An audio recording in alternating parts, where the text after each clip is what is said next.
Wanna set of vampires. Now I to see the youth them prosper. Wanna want to see the youth them suffer. Oh vampires. Wanna set of vampires.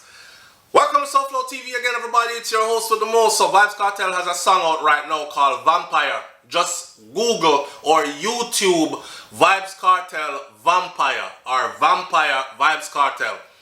I'm supposed to do a pen and paper review word for word of that song, which I feel every single word is very important and we must hear those words, and I will. Anyhow, this story today, let me show you all this right here, because I've been talking about this for a number of years now, and this is one thing that disturbs me. You understand? A serial rapist, listen to now, a serial rapist who was ordered to serve 38 years in prison for each of the 8 women he victimized over a 6-year span, has had his sentence slashed in half. Whoa, big up the Jamaica Justice System. Yeah, give them a hand, give them a round of applause, give them a clap. A serial rapist, you know. He was given 38 years for each of the women he raped. Now that's justice. 38 years for each of them you rape, and a 6 of them you rape, you ain't never coming out. That is justice. Who in the rotted came back and decided that his time was to be slashed in half?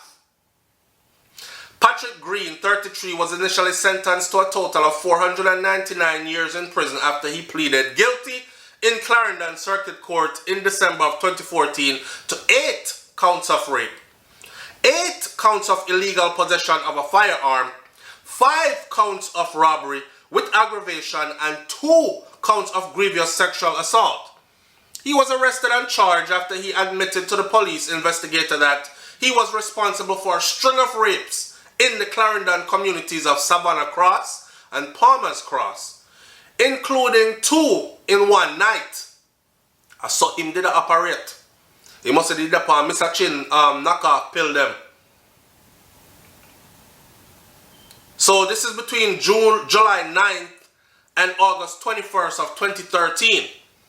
This is when Green told the police that he had developed a hatred for women because his spouse ended their relationship and would not let him see his kids. So his way of getting back at her was to go find strange woman and rape them at gunpoint. So in addition to his sentence for rape, Justice Sarah, which is a woman, Thompson, James, was presided over the case, ordered that Green should serve 10 years for each count of illegal possession of firearm, the guns used in the crimes, and turned out to be an actual fake gun. He was also sentenced to 15 years for each count of robbery with aggravation and 20 years for each count of grievous sexual assault. The sentences are to be served simultaneously, not concurrent. Simultaneously. That means one after the other, after the other, after the other. The charge of grievous sexual assault was based on evidence that 2 of the women were forced at gunpoint to perform sex acts on Green. Discount for the guilty plea now. In a ruling that was handed down last week, Tuesday, the Court of Appeal ordered that the confessed serial rapist should instead serve 19 years and 6 months for each count of rape and 14 years for each count of grievous sexual assault. And for the offense of rape, the judge explained that they started a sentence of 28 years on each count instead of the 38 years that was imposed. Thompson James then subtracted a 30% discount for Green's guilty plea. A 30% discount was subtracted from the original 20-year sentence. In addition, Jamaica's second highest court also ordered that the serial rapist serve a minimum of 10 years before being eligible for parole.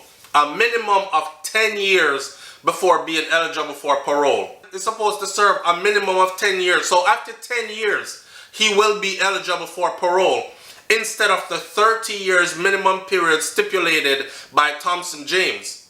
And that the clock on his sentence should start counting from December 19th of 2014.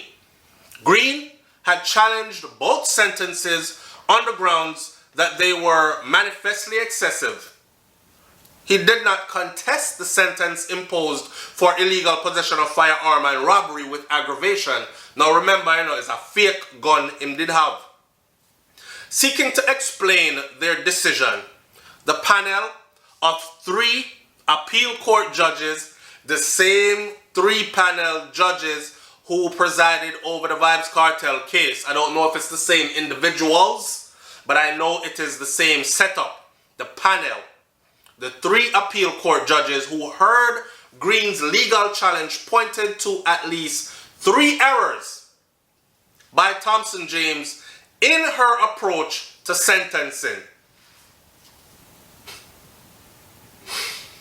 A social inquiry report produced at Green's sentencing hearing in the 2014 detailed a number of dysfunctional relationships with women and his chaotic and unstable family life, which included 3 suicide attempts and a chronic use of marijuana laced with crack cocaine. It also revealed that the female who gave birth to 2 of his children was under the statutory age of consent at the time. So 1 female, and she gave birth to 2 children, and while she was under the age of consent. So I guess she had 1 at 14 and 1 at 15. Resulting in his conviction for carnal abuse and a 2-year probationary period is what he got for that. Y'all see the problem here?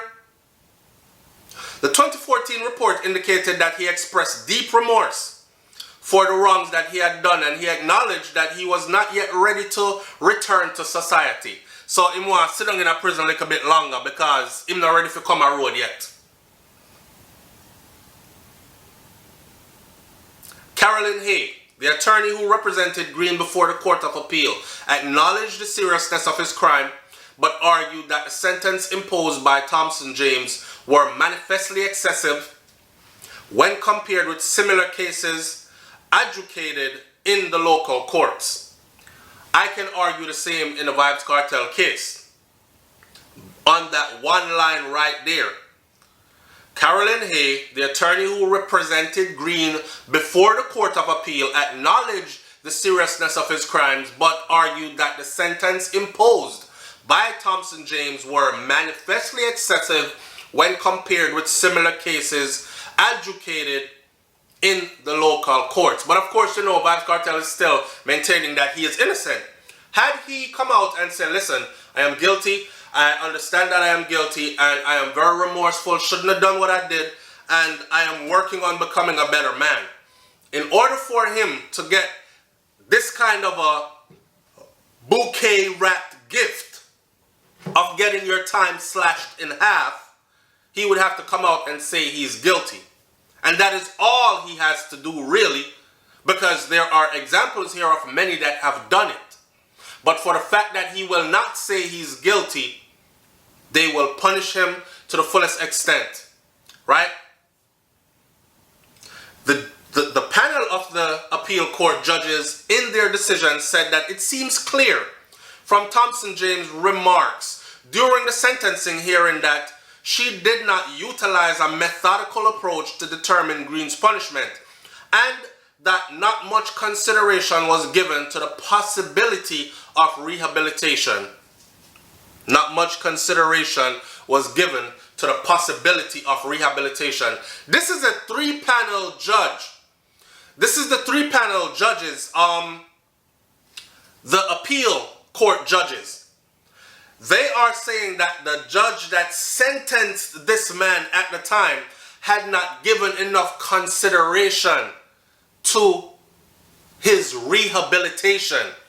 So in other words, then she was wrong for punishing him so harshly and just dash him away.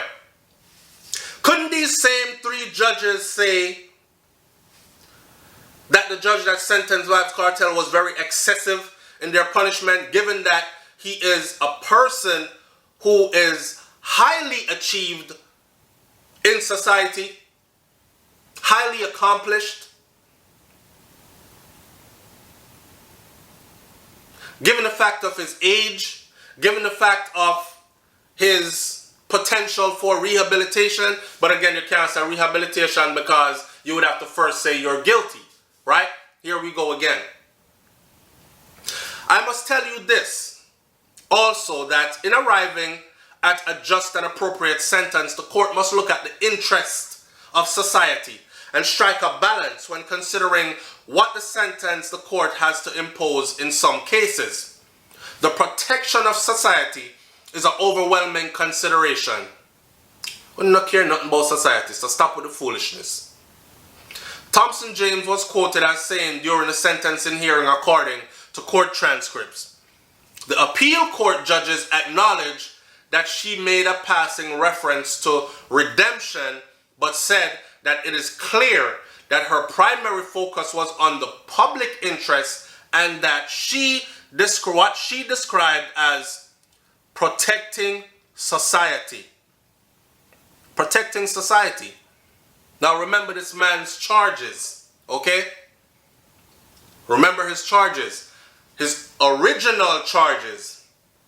And how did we go from that to him now being eligible for parole after 10 years? And